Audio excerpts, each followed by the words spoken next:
নমস্কার বন্ধুরা, আমি রাখি। আমাদের ভাদ্র মাস পড়ে গেছে, ওই জন্য আজকে ছুটি আছে, ওই জন্য ভাতটা ভাবলাম ঝেড়ে নিই। তা আমার সময় হয় না বলে ভাতটা এখন থেকেই ঝাড়তে শুরু করলাম। আবার পুজোর সময় একটু ঝেড়ে নেবো। আমাদের নিয়মে আছে যে ভাদ্র মাসে ঘর ঝাড়তে হয়। এই ঘর না ঝাড়া পর্যন্ত আমরা কিছু করতে পারছি না। মানে ঘরটা না ঝাড়লে এই মাজা ঘষা, আমাদের সব কিছু মাজা ঘষা সব কিছু করতে হয়।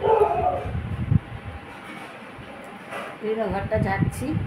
এখন 1:10 বাজে, নেমেছি সেই 10টা। ওই ঘরটা ঝাড়া হয়ে গেছে। আমাদের দুটো ঘর, ওই ঘরটা ঝাড়া হয়ে গেছে, একটা ঘর ঝাড়া হয়ে গেছে, আর একটা ঘর ঝাড়ছি।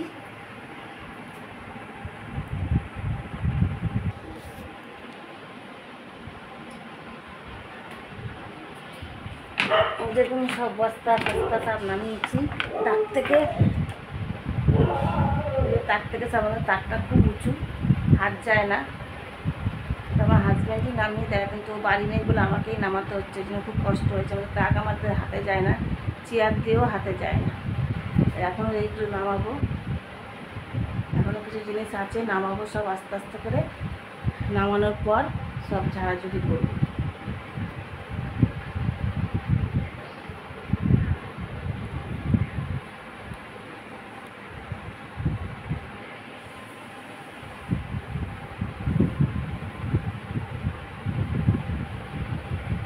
প্রচণ্ড আমাদের উঁচু, কারণ আমাদের রাস্তাটা মানে উঁচু করা হয়েছিল, কারণ কি আমাদের রাস্তাটা মানে এখন সমানে সমানে হয়ে গেছে রাস্তা। দুদিন পরে এটা না উঁচু করলে আমাদের বাড়িতে হয়তো জল ঢুকবে, তার জন্য উঁচু করা হয়েছিল। আমাদের এখনও রাস্তা তৈরি হয়নি বা ড্রেনও নেই। যখন রাস্তাটা হবে তখন হয়তো দেখা যাবে আমার বাড়ি রাস্তার থেকে নিচু হয়ে গেছে, তখন হয়তো পরবর্তীকালে আমি এটা উঁচু করতে পারবো। তাই জন্য আমাদের ঘরের হাইটটা বেশি রাখা হয়েছিল। আমরা আর কি বলবো, ঘর ঝাড়ছি, ঝেড়ে নিই। এখানে আমি রাখলাম।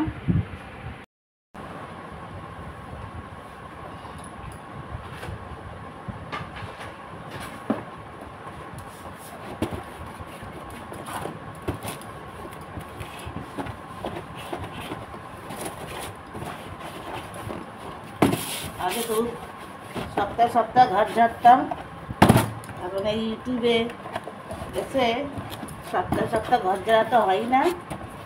এই ভাদ্র মাস পড়েছে, তাই ঘর ঝাড়তে হবে, তাই ঝাড়ছি।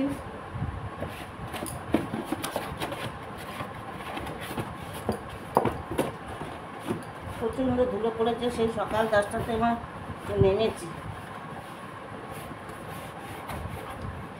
এখন 2টো বেজে গেল। 5টা বেজে গেলে মনে হয় সব পরিষ্কার করতে। প্রচণ্ড ধুলো।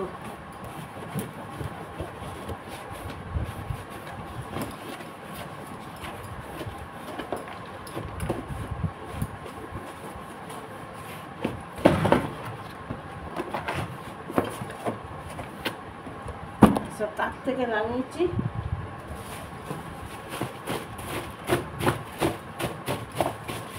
আবার এগুলোকে তাকে তুলতে হবে সব আস্তে আস্তে করে, একটা একটা করে।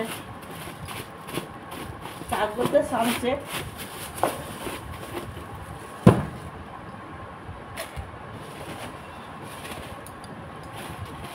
দেখুন কত ধুলো।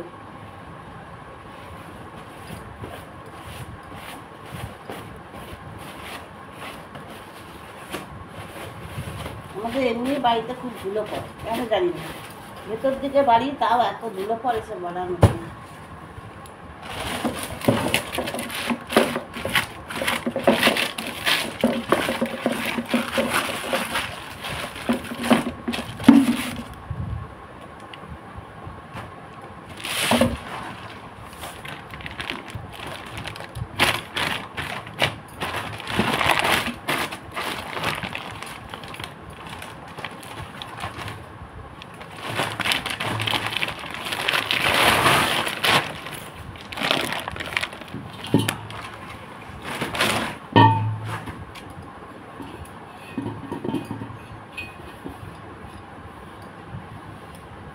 এগুলো এখন মুছে রেখে দিই, এগুলো আবার মাজতে হবে সব।